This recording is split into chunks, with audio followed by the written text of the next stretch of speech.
Welcome to Tao Living, the Art of Living podcast with your host, Luke Corletto, where you will be supported to remember that you are the driver and not the vehicle, so that you can walk your life in trust. Hello, beautiful people, and welcome back to the Tao Living podcast, the Art of Living. And today I am really stoked to have a dear friend and a colleague and a mentor, Dr. Jodi Dinnerman, joining me so we can unpack the magic that she is currently bringing.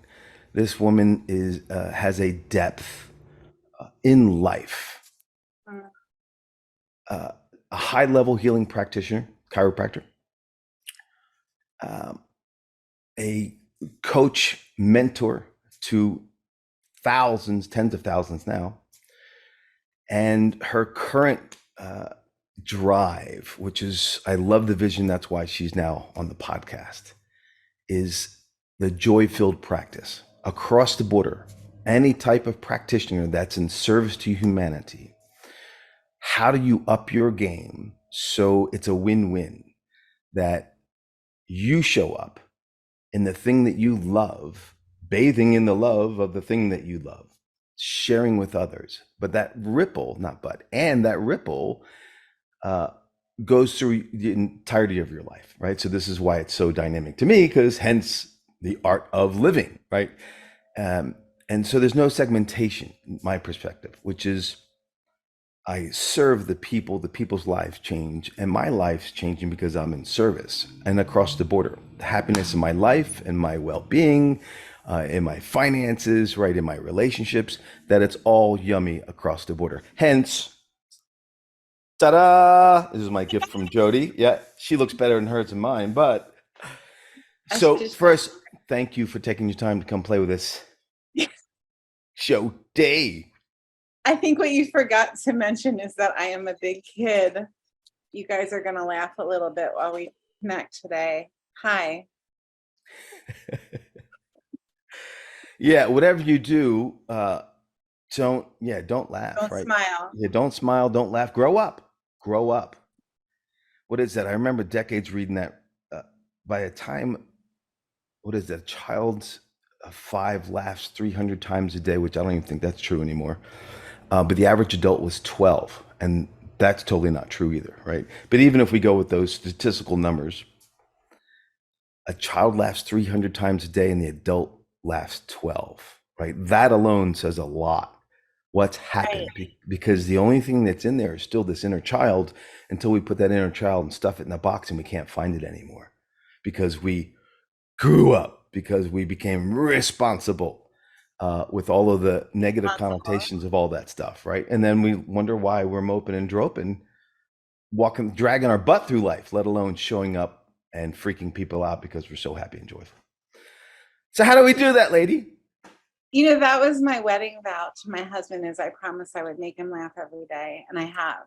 There hasn't been one day that he hasn't laughed, because sometimes it's the only thing that's left. Like, I've been saying to my husband over the past couple of years, we're seriously navigating the impossible right now with what's happened between these four walls, but also what's happened in the world, what's happened in my practice, what's happened.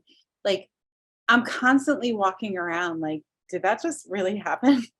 And what Lou and I were just talking about is what reality really is. And no, it didn't really just happen. It's really probably just like a deja vu of a dream I had 300 years ago. So sometimes laughter is the only thing that feels real. And you know, what I'm noticing, I was kind of living under a rock I've been in practice 23 years. And for a lot of that time, I didn't really talk to a whole lot of chiropractors, just the chiropractors who are in the New Beginnings community and the BGI community. That was really it. Let alone talk to PTs and OTs and, you know, wellness practitioners of all kinds. And when I started coaching with the whole staffless practice movement, and we'll talk about that, I started recognizing how miserable wellness practitioners are. Like, they have these stories about how serious it needs to be and how heavy and like complicated and deprivation consciousness oriented practice needs to be. And I'm like, you guys have it wrong. It really should be the easy part. It should be the fun part to go to the practice and light people up with whatever your care is. And I set out on a mission to spark joy like wildfire to practices all over the world due to what I was seeing. So now we've got the school, we've got the books, we've got a TV show coming, we've got so much that it's either tickling people pink or it's making them run the other way. Some of the people that see what I've got going on, they judge so hard, they run so hard. And you know what I do? I say, bye-bye, I'll see you when you're ready, right? But most people are, they're leaning in so hard that they didn't know what hit them. And just recognizing, God, I didn't even know that I didn't know. And we were just talking about this. I didn't even know that I dread doing notes. I dread talking about, Amy and I were talking about education, the education of the practice member. And I dread the education piece because I don't even know that I believe it anymore. So giving ourselves permission to revisit the pieces that don't feel joy filled, I think that's a really good place to start. Nice. So I love, first of all, isn't that a great paradox, right? What an oxymoron that I have a wellness practice, but I'm stressed out, miserable, and Yeah. disconnected. Like, so guess what? You don't, right? It's only in words, and that's not judgment. But it would be a great time to take self-inventory. I remember many, many years ago, some state in the US, I used to teach CE hours for practitioners sometimes. And then I didn't get invited back because of what I was teaching. Went And outside. I remember like halfway through the program, right? People were just in the sheets going, rah, rah, and someone come up with like some are doing to you with what you're up to right now. And they were angry because of how simplified I ran my practice. Like super easy and flow. Right. And they're like, you can't do that. I'm like, well, I've been doing it for, back then, that was 20 years ago, right? It's, 30 plus now. But I'm like, well, I am, and you can too. Why aren't you? Oh, because the state says this and that. You're living by somebody else's rules. I don't. I live by mine, right? That are in integrity. And so back to freedom, and I love that, is are you willing to self-assess what doesn't bring you joy and get rid of it, right? And step into what's essential for you to be of service to your people and to do that with ease and happiness and get rid of the rest. I mean, it's not a mystery, actually. It just takes a little courage, though. I think that people, and this, I smoked for a long time in practice because I was going through a really hard time, and I've been sober for over 30 years. And I said to my husband one day, I'm either going to drink or smoke, pick one, because the poopy really was hitting the fan. Like, it was really hard. And I started smoking and I couldn't stop. And I I was stuck in this habit, and then somebody came into my life and they're like, you should vape instead. So I'm like, oh, that would be so much easier. I'll start vaping. And I started vaping organic vape juice, right? So here I was, a chiropractor, and I did this for years, vaping in my office because it smelled like Fruit Loops. And there was such a lack of integrity about it. And I knew it. And I could, vaping is the most addictive, like, it was harder to quit than any of my addictions. And every day I woke up and I would say, today's going to be the day that I'm going to quit. Today's going to be the day that I walk with more consciousness in this walk as a Mm. chiropractor. So much judgment about myself, so much hatred to myself for doing this thing. And I did not quit until I was ready to quit. And when I was ready to quit, I said, you know what? I'm done. And I was done. I walked away from it. I couldn't have quit the day before. I had to quit the very day that I was ready to quit. And now I don't even think about it, right? It was the hardest struggle in practice was my addiction, right? And now I've got like chocolate and I've got coffee and I've got all of, there's always something in the Jodi world that I'm like, I really should, right? But the point is the guilt and the shame around all of it. Mm. And what I needed was I needed somebody to say to me, A, it's okay. And you were saying the other day, you be you. Like, you be you, you do you. If this is you doing you right now, then you do you, you know? A, it's okay. B, here's where you start when you're ready. I didn't even know where to start, right? Right. And Right. what would have felt really good while I was in the thick of it was for somebody to say, you start with looking for the day that you wake up where you know that you're ready. Mm. I needed to know what to look for. So when it comes to sparking joy in practice, where do we even start? We start with knowing to look for the one thing that you really don't want to be doing, whether it's a system or a procedure or a conversation or a rule in the office or a lack of rules in the office or managing a team or not having a team to manage. What's the one thing that, like, in the pit of your stomach, you're like, this does not bring me joy? And Mm. you're going to know it as you're hearing my words, you're already thinking about it. What's the one thing? And Yeah. for me right now, what's the one thing?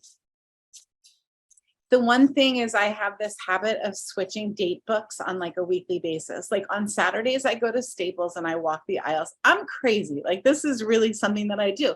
It's the moment of switching it out makes me feel organized, but the chaos it creates doesn't bring me joy. So Mm. that's when I rub my heart space and I say, what's my one thing? I can even go the opposite way. What's my one thing? My one thing is that just brings me so much chaos. I got to stop doing that shit. Right? So what's your one thing? What's the one thing that is no longer serving you? It could be with your practice. It could be with your home. It could be with your workout plan. It could be a story it could be that you're carrying an extra 100 pounds that really doesn't want to be on your body anymore. What's your one thing that is creating an obstacle for you to recognize and connect with joy in your life? Just know the one thing. You don't have to know what you're going to do about it. Just identify it. Nice. Thank you. Beautiful. And Sure, you know. yeah. So I also I'm gonna create an awareness a moment for those listening. So in case right now, because of what Jodi's serving, who's Jodi's serving, we're talking about healing practitioners per se. However, the concept of a joy-filled life, you don't need to be a practitioner for the things we're talking about. The piece she just identified, right? No matter what you're doing in your life, this is essential to be on the planet, right? Self-assess. What is the one thing that she just asked us all? What's the one thing? Doesn't matter if you have two or it's 2,000.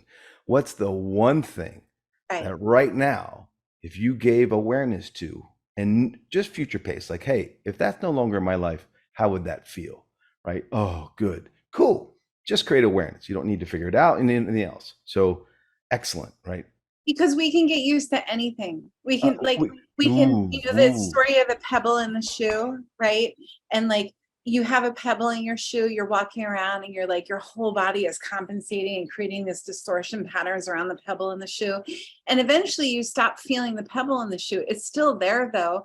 What are you getting used to? What are you Toleration. ready, Ooh, right? ooh, ooh. So I'm going to bring something back up that you shared, which is the addiction to, in this case, was to smoking and vaping. I would like to bring the piece around addiction, period, to the table, because a lot of folks, when we hear the word addiction, we're looking at some kind of external alcohol, drugs, right? That's the easy Right, place to look for sure. However, let's look at the other part. Addicted to playing small, addicted to my story around poverty complex, right? Because right. boy, I ran that one. Um, addicted to who am I? I can't have that. Addicted to self-worth, right? So addictions run a whole lot of gamuts, not just external chemical stimuli, right? There's internal emotional and chemical stimuli that we can also get addicted to.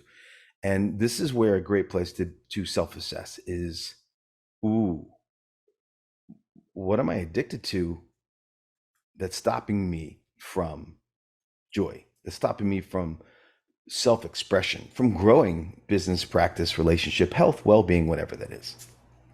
That's hot. I always joke because I was born 13 pounds with my thumb in my mouth. I was born addicted, right? There was a lot of me from the beginning, right? And I wanted more yesterday, and I'm still that way. And I'm going to talk about him again because he's my best friend. My husband is like the most calm. He's a Buddhist. He's calm, slow, steady. Everything he says is intentional. He would never be like, "Blah," and I'm like, "Blah," all the time. So I've learned to accept that I'm an addict. I'm addicted to everything, including good and joy and love and light and truth and honor and chiropractic and um, being an ambassador of all things good, right? I'm addicted to that, but I'm also addicted to self-sabotaging patterns, right? So I think that one is I need to get over myself and I need to laugh about it and be like, oh, here's another addiction. Like someone just turned me on to the brand Eileen Fisher. I don't know if you're aware, but I'm completely hooked. It's like really beautiful, streamlined clothing. I'm in, like all in. It's on every screen. This is how I am, you guys. I consume, right? But if I'm consuming something, if it depends on what channel I'm on. Right now, I'm on channel create systems and streamline procedures for wellness practices so that they love what they're doing. Create options that are one click, copy ready, ready to rock and roll. That's the channel that I'm on. And I've been on it for a minute. And I think what keeps me on a channel is, does it inspire? Does it tickle me? Does it inspire me? Do I jump out of bed? I can't wait to see what's next, right? That's what keeps me on the channel. If I am in a whirlwind of patterns with something that's on a channel that really doesn't feel good, maybe it'll last for 10 minutes, maybe 20 minutes. When I was in my 20s, it would last for a few weeks. When I was in my 30s, it would last for a few days, my 40s, a few minutes. And now pretty instantly I can see, oh shit, I gotta change the channel. Nice. Right? That's experience. It's putting my hands on hundreds of thousands of people, running into, like, when one of my favorite things to say is, when people show you who they are, believe them. And watching the pattern hit me over and over of, Jodi, you're not good enough. You don't fit into our mold. And I don't like the way that you are in the world, and basically get the F out. Watching that pattern hit, feeling the moment of integration, I integrate that so much faster now, and I go next channel. Because there's always, you guys, the brighter you shine that light of yours, the more you're going to feel people saying, that is way too bright. And they're going to walk away. They're even going to point and say, see how bright that is, right? So, Yeah. Why do you spend time trying to fit in when you were born to stand out? oh Yeah. God, gotta These write it down, Lou. Right. and having played that game, right? Because so we all, that beautiful work from Don Miguel Ruiz, The Four Agreements, the beginning of the book when he talks about the domestication of the human being. I just love the way that was unpacked, Right. the Toltec wisdom, and when the majority of humans, myself included, we were domesticated, and in that domestication, we end up then tainting ourselves in order to get acceptance, what we think is love, but it's really just acceptance. Right. And what I call with my students and clients is, are you a thermometer or a thermostat? Right. So just like a thermometer in the outside world goes up and down according to the stimulus, right?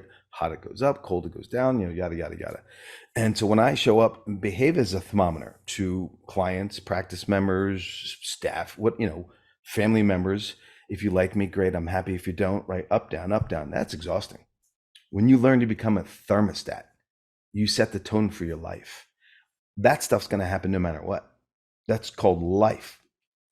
But do you ebb and flow with it, or do you just set your tone and do the dance? And that's doable for everybody. It requires work, but it's worth it, because then that's where the ease comes in, right? So hurricanes, right? There is a peace and calm, and it's called the center. It's called the eye, right? So you can either step out into the periphery and become flying cows, and if you like a little fun and chaos, go for it. And if you like calm, just stay centered, right? And that's learning to become the thermostat. So, like, back to the flow, if you are a practice member. So something I call managing your environment, right? I grew up in the model that I was supposed to serve everyone because that's service. And boy, that's not true. That was a story that I bought into. No, because there's people like when Judy said, what is not there? There was people that used to pull into the parking lot. My body would cringe. I'm like, oh no, not again. As soon as I felt that, I allowed it to happen for a little while, tolerate, and then went, this is not good for anybody. So I invited him out of the practice. Let me help you find somebody else. We're not a good match, right? And so having that courage to go, whoa, no, no, no, no, no, no. This is my sandbox. You're welcome to come play, but you can't poop in the sandbox, right? Come play, can't poop in the sandbox. And so, like, how do you honor yourself and set yourself free so you attract people that you love to serve and they love being there? And it's not a pain in the hiney, right? Refer them somewhere else because it's not a good match. So one of my local colleagues decided that she no longer wanted to be on the planet, and she, at least in the physical form, and she took her life on Christmas Day. And a lot of her patients, I'm going to call them patients intentionally here, called my office because they knew that I was someone who had a lot of cross paths with her. And a lot of her people started to come to see me, and they were in this place of, there was a lot of victimization. There was a lot of expectation around time, energy, and money that didn't feel fair to me at all. And what I recognized is that she was probably living in this upside downness. And I mean, there's no way to survive in it, right? And one of her patients saw me for a while, and there was just such a disconnect in the way that I move through the world with the way that she moves through the world. What I believe chiropractic to be with what she was expecting me to make chiropractic for her. And I don't want to make her wrong. People come to me in my office for many reasons, and one of them is to be made right. Like, you're so right in this moment. So the challenge, the old me would have been like, get the hell out of my office. This is my office. You're not going to, or I'll do anything you tell me to do, just like me, right? Those were the two channels I would play. And what I decided to do with her is to make her right, because where else is she going to get that? My guess is that she's not made right at home, that she's not made right at work. So this is the one place that she's going to make right. And making her right in that moment is, you know what, Sally, I really love you. And I love that you came to me from somebody that I love, but I don't think that I'm the right person to serve you, because every time you're here, you share with me that it wasn't quite enough for you. And I want you to have enough, Sally, because you deserve enough, because you are right. You're just right. So here's the number to my colleague down the street. In fact, I even called her and asked her to waive this or to give you a break on that, because I want you to feel really welcomed to her world, which I think is going to be a much better match for what you're doing. It Beautiful. didn't make her wrong. It certainly preserved my time, energy, money. So I teach wellness practitioners how to earn more, serve more, and work less. That's my jam. And to do it with joy front and center. And what we're talking about every single day is, how do we protect and honor time, energy, and money? Those are the three things that we've got for our focus on. Time is my time, your time as my practice member, your time as my coach, as my facilitator, whatever. Energy, my physical energy, which is my clay, right? My emotional energy, the energy of my practice, which is a whole nother body, the posterior, anterior, sagittal, coronal relationships of my practice. How do I protect that for me, for my practice members, for the practice as a body, as an entity? And then time, energy, money. How do I protect the exchange of finances in my practice? For me, for my practice members, for my community, for donating funds to charities, for all of it, anything that has to do with money. So everything we do, whether it's figuring out our office hours, or how do we answer the phone, or what colors go on our website, whatever the basic things are, how does it honor and protect time, energy, money? Always go back to that. That's the core. That's the foundation, time, energy, money. And it's very simple, you guys, but it's so, so complicated.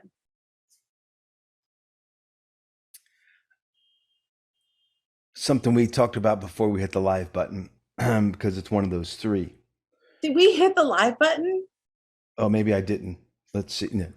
Um, the it was a pattern you and I both ran through, right? And as I travel the worlds and having the past umpteen decades sharing with practitioners, how I see that pattern in a lot of them, especially the ones that are really of service to humanity. And that's that poverty complex. Like I'm spiritually being paid, but I'm still financially struggling. That is a disconnect, right? And I ran that for years. Oh my goodness. And that's just trauma, right? So part of what Jodi's teaching in her process is to help you set yourself free from that. I was just in Barcelona a month ago teaching a bunch of practitioners from all over Europe. And that was a core piece we ran into is let's to identify these limiting beliefs and where they're coming from. And some of them are deep rooted, right? And there's one, I'm just checking in to make sure I'm not breaking any confidence. I believe I can share the story. Yeah, I will simplify it so nothing will be identified. So in the group, we were running into this, and this one beautiful practitioner has all the capacities, the skill sets, the love, the joy, the intelligence, like boom, what a package. Yet struggling financially in the practice. And so like it makes no sense, yet there's the disconnect.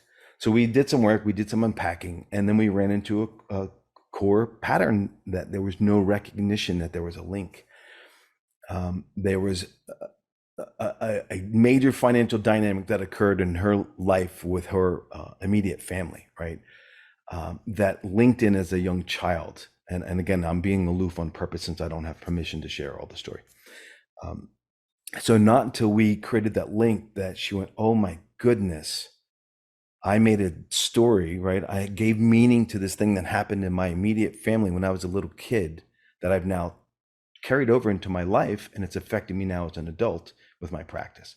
And once that linked up, like, oh, there's the source of my not allowing, because if I associate it with making money with being bad or that trouble's going to happen to me, what's the first thing I'm not going to do? Make money. I'll make enough to survive, but I won't make enough to thrive, right? And that's a blueprint that's stuck in the subconscious.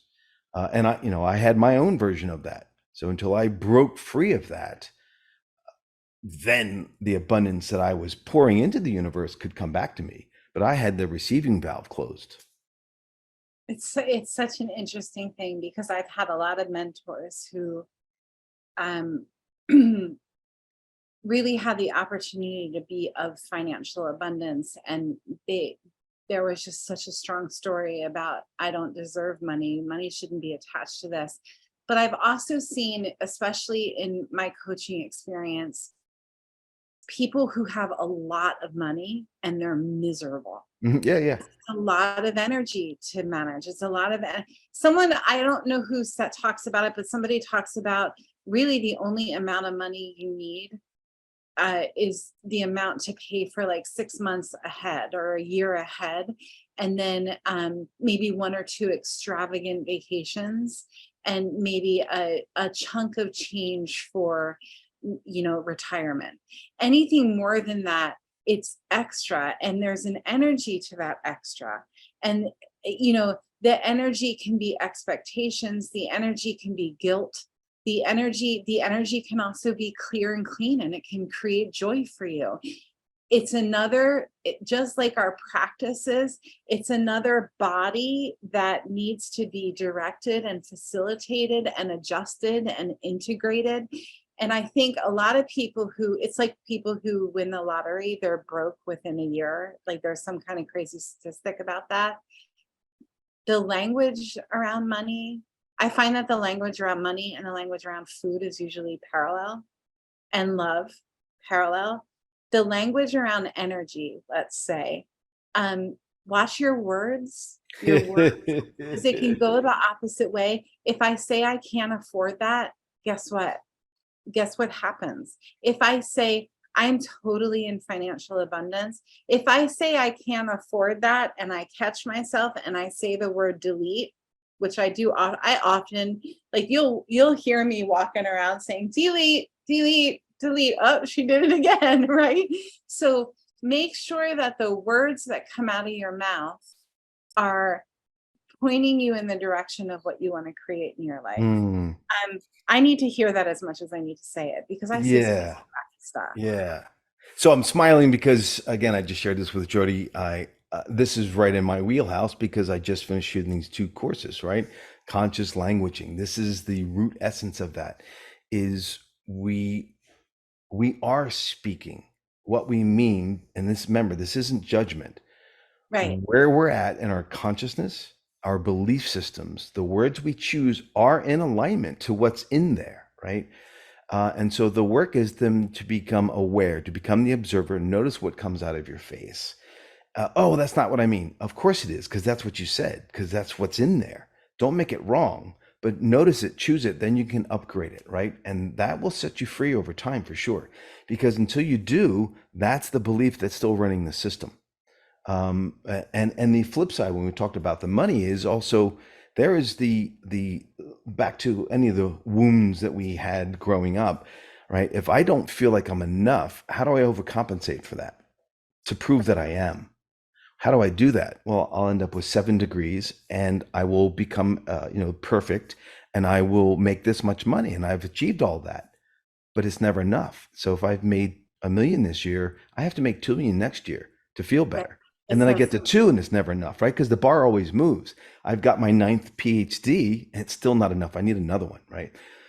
That's heavy, right? And you guys, if you're like, I don't know what they're talking about, think about the person who annoys you most, right? Write down the 5 things about them that annoy you.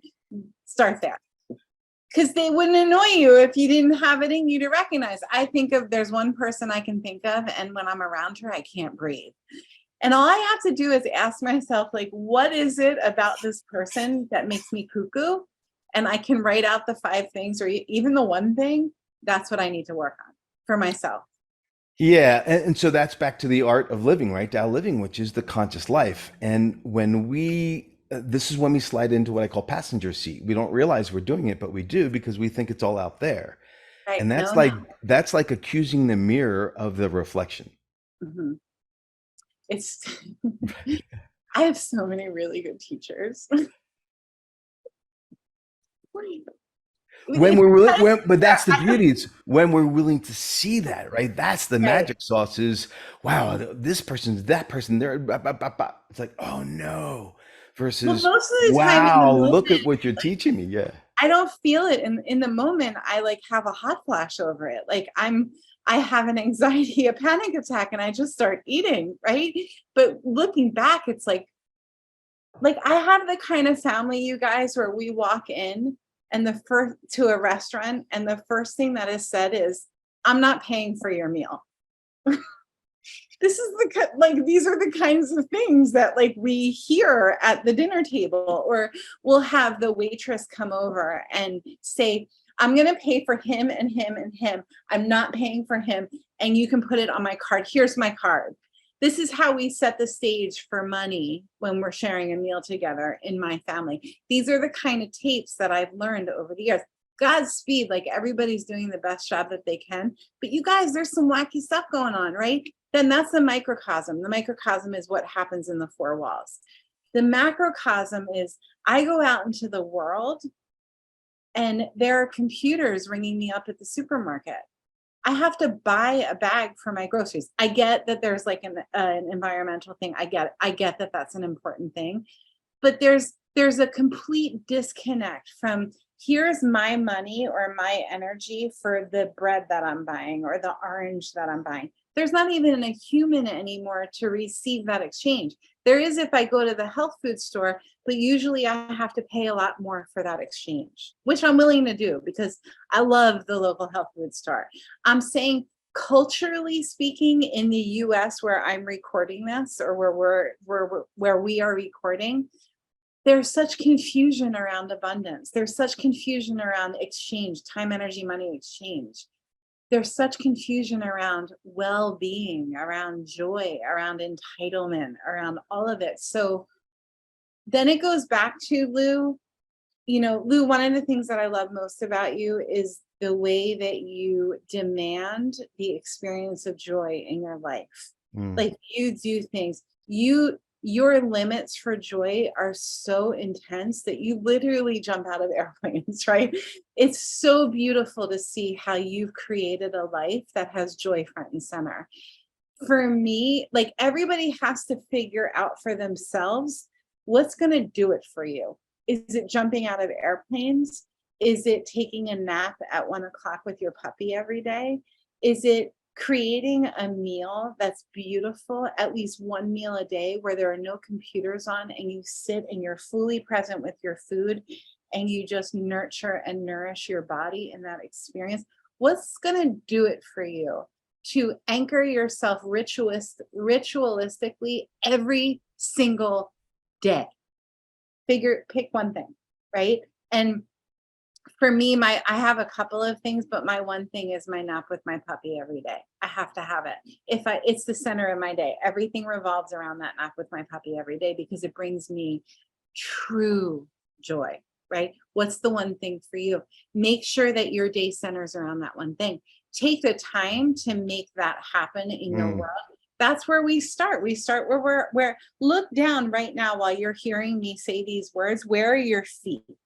Look at your feet. If you have 2 feet, if you have 1 foot, if you have no feet, where's your butt hitting the surface that you're sitting on?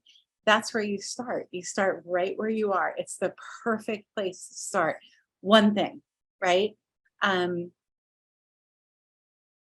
And for Pete's sake, make sure you're getting adjusted, you guys.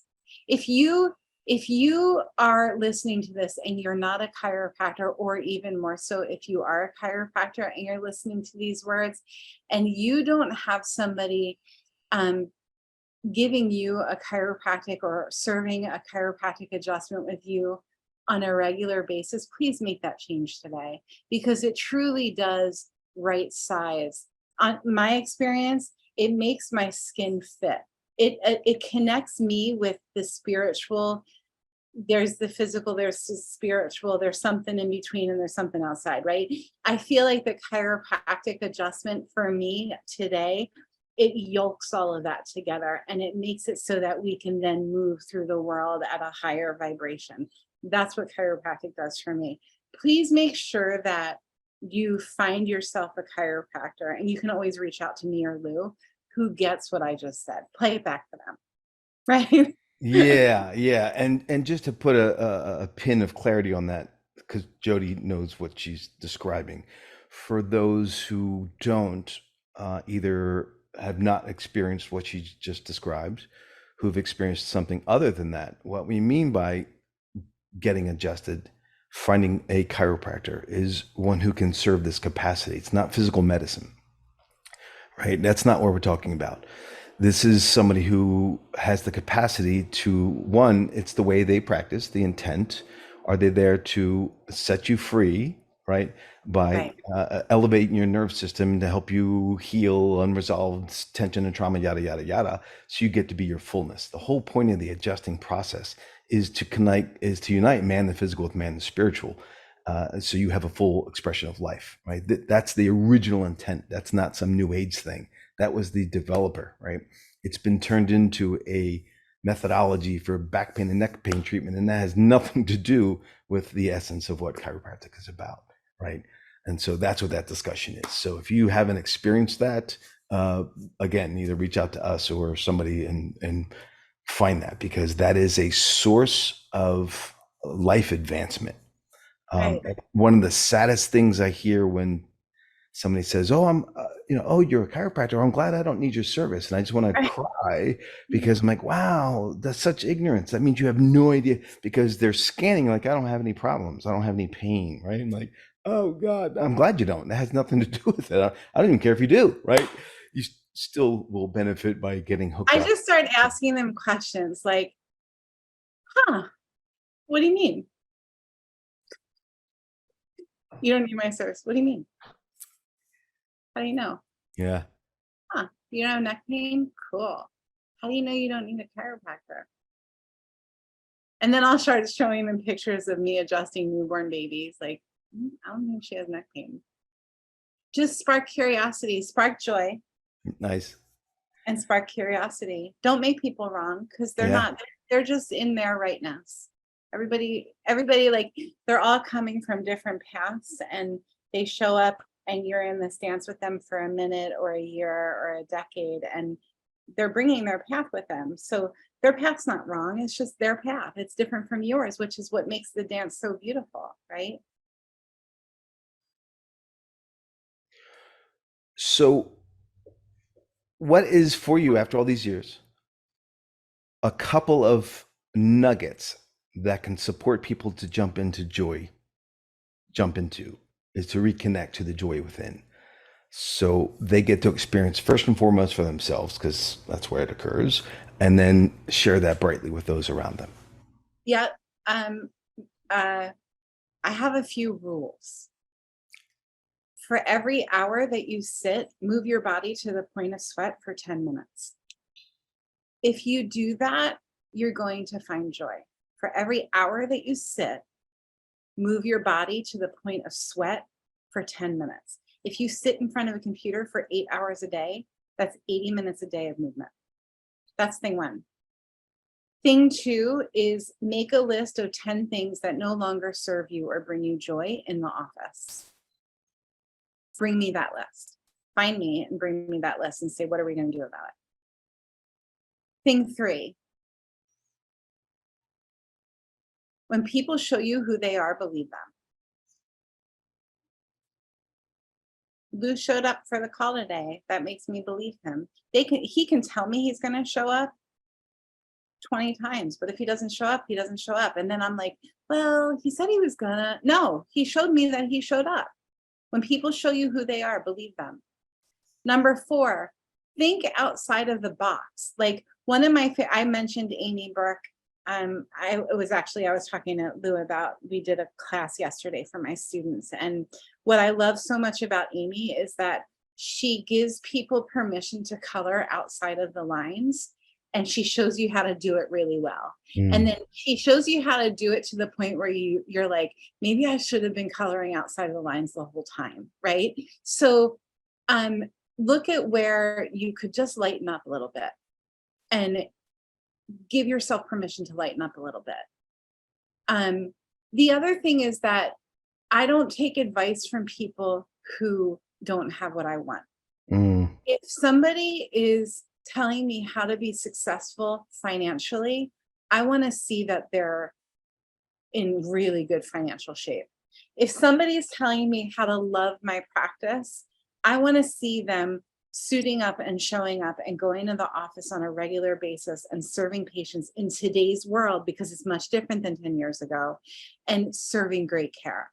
If somebody's showing me how to be courageous, which is what you do, Lou, I want to see pictures of you jumping out of freaking airplanes, showing me that you're courageous. So let people show you their superstar badge before you hire them to tell you how to create that superstar talent for yourself. And that goes back to when people show you who they are, believe them. Anybody will show you pictures of me adjusting my patients, and it's very clear that that's my happy place, right? That is where I truly have joy.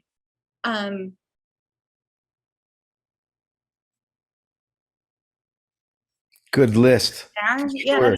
I don't know what I said. I'm going to go back to it. And maybe Yeah, that's yummy for sure. Yeah, yeah.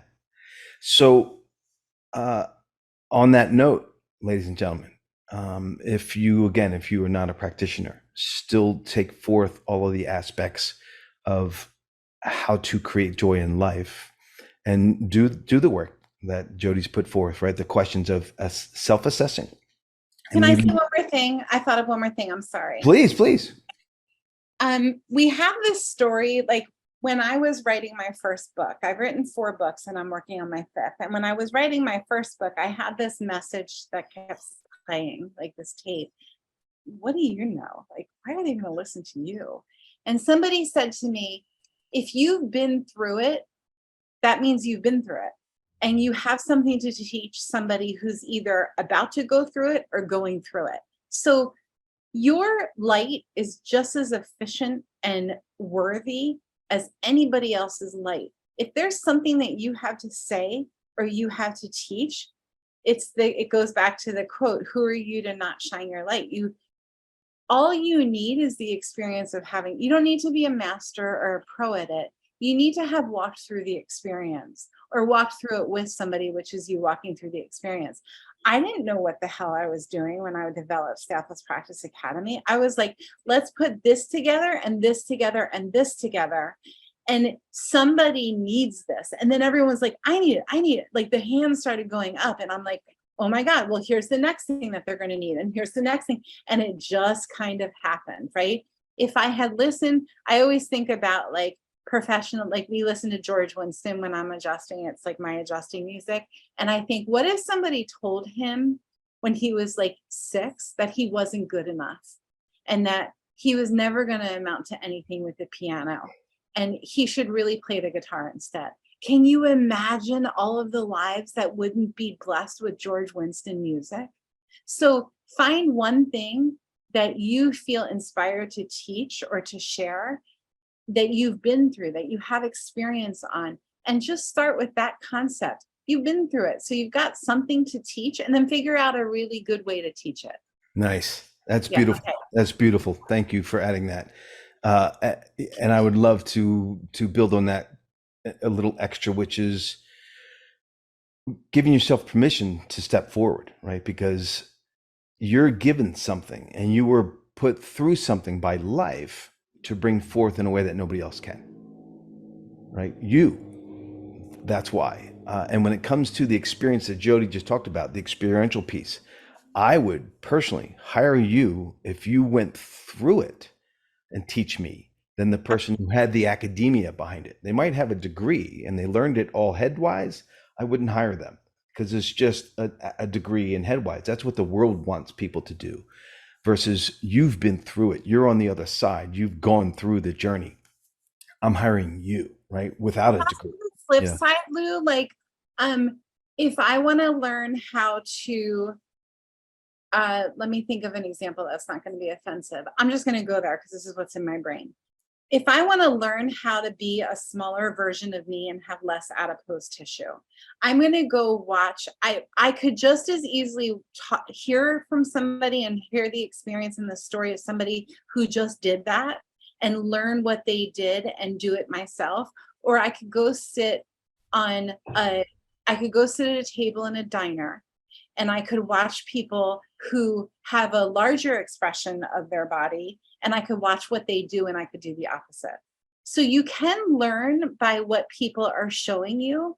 So if someone is stale and miserable and hates what they do in practice and their practice smells like mold and their face is pasty and they bite their nails and there's like half a nail on each finger and they right? Their car door is falling off when they open it. Smoke's going.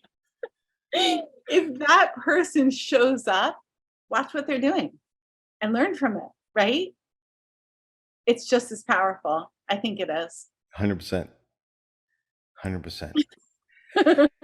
So we, Jodi and I have known each other for many, many decades, and we are just scratching the surface. We could keep going for hours and hours and hours. Yet I get the fact of, the brain can endure what the butt can absorb, whatever that statement is. Yeah. So as Jodi just talked about, if you're looking to have somebody and to steer you on that path, then get somebody who's been there, right? So if you if you're a practitioner of any sort, and there is more for you, more joy, more success, more happiness, more peace, more flow, more time, more financial abundance, call her. She's a master at this process, and she's got it down. There's academies and coachings and there's all sorts of things. So there'll be a link under the show notes. The video version will be on YouTube and the audio version will be on any of the podcast players. I'm just going to say, don't call me unless you're ready to roll up your sleeves and pull up those big girl pants. Like, call me if you're ready to do the work. If you're ready to do the work, I'm your girl. 100%. If you're not, I'm going to call it. I'm going to say, you're not ready for me. Go live more life and then come back to me when you are. That's fair. See, now there's an exact example. That's the example, right? When I was talking about what the practice is, no, right? So, same in my world, like, hey, what I do is for everybody. Not everybody's ready for what I do. That's Right. right. And so let's find out if we're a match. If we are, you can't find a better place to play. And if we're not, that would be the worst place for you to show up. Right. That's So, and that's what Jodi's saying is if you are ready to get into it, call her. If Yeah. not, don't, so Yeah. then don't make it wrong. Either find somebody else or get ready right. to show up and then engage. Right. No dabbling. Right. It's either No, game I'm all on, in. play Like big or you, play big or right. go home. Play big or go home. Yeah. Yeah. Excellent. So first, thank you so much, Dr. Jodi, for bringing your You're welcome. wisdom here on the show. More importantly, thank you for who you be and how you show up in the world to consistently bring joy and remembrance to the people you engage of who they be. Right? For me, that's the magic sauce. Remember who you be. Yeah. And you do that with such elegance. And thank you for reminding me. And for the listening audience, thank you for engaging in listening to this episode of the Tao Living Podcast. And help us share this with others so they can tap in as well. Click the link, engage when you're ready with Jodi. And also there will be a link too about the conscious languaging online courses because they're game changers. So until next time, abundant blessings. Remember who you be. Peace. To connect further and dive deeper, you can always reach me at my website, loucorleto.com, LOUCORLETO, or in the social channels, Facebook, loucorleto.official, Instagram, Lou_Corleto, Twitter, Lou_Corleto, and LinkedIn. Until next time, remember who you be. Abundant blessings.